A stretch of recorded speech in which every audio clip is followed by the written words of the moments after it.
بسم اللہ الرحمن الرحیم۔ السلام علیکم ورحمۃ اللہ وبرکاتہ۔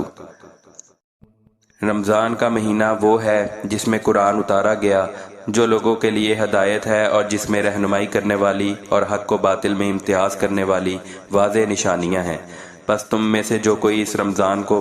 اس مہینہ کو پا لے تو وہ اس کے روزے ضرور رکھے، اور جو کوئی بیمار ہو یا سفر پر ہو تو دوسرے دنوں کے روزے سے گنتی پوری کرے۔ اللہ تمہارے حق میں آسانی چاہتا ہے اور تمہارے لیے دشواری نہیں چاہتا، اور اس لیے کہ تم گنتی پوری کر سکو، اور اس لیے کہ اس نے تمہیں جو ہدایت فرمائی ہے اس پر اس کی بڑائی بیان کرو، اور اس لیے کہ تم شکر گزار بن جاؤ۔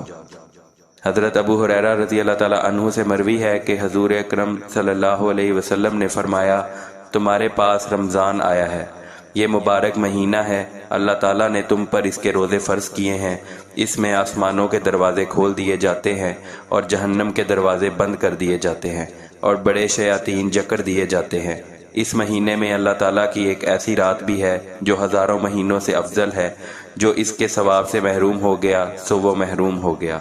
حضرت ابو ہریرہ رضی اللہ تعالیٰ عنہ سے روایت ہے، حضور نبی اکرم صلی اللہ علیہ وسلم نے فرمایا، جب ماہ رمضان کی پہلی رات ہوتی ہے، شیطانوں اور سرکش جنوں کو بیڑیاں پہنا دی جاتی ہیں اور جہنم کے دروازے بند کر دیے جاتے ہیں اور ان میں سے کوئی دروازہ کھولا نہیں جاتا، اور جنت کے دروازے کھول دیے جاتے ہیں، بس ان میں سے کوئی دروازہ بند نہیں کیا جاتا۔ ایک ندا دینے والا پکارتا ہے، اے طالب خیر آگے آ، اے شر کے متلاشی رک جا، اور اللہ تعالیٰ کئی لوگوں کو جہنم سے آزاد کر دیتا ہے۔ ماہ رمضان کی ہر رات یوں ہی ہوتا رہتا ہے۔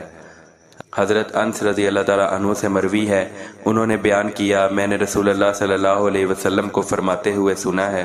رمضان المبارک کا مقدس مہینہ آ گیا ہے، اس میں جنت کے دروازے کھول دیے جاتے ہیں اور دوزخ کے دروازے بند کر دیے جاتے ہیں، اس میں شیاطین کو زنجیروں سے جکڑ دیا جاتا ہے۔ وہ شخص بڑا ہی بد نصیب ہے جس نے رمضان کا مہینہ پایا لیکن اس میں اس کی بخشش نہ ہو سکی۔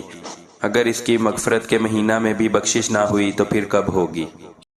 حضرت ابو ہریرہ رضی اللہ تعالیٰ عنہ بیان کرتے ہیں کہ رسول اللہ صلی اللہ علیہ وسلم نے فرمایا، 5 نمازیں اور ایک جمعہ سے لے کر دوسرے جمعہ پڑھنا اور ایک رمضان سے دوسرے رمضان کے روزے رکھنا ان کے درمیان واقع ہونے والے گناہوں کے لیے کفارہ بن جاتے ہیں، جب تک کہ انسان گناہ کبیرہ نہ کرے۔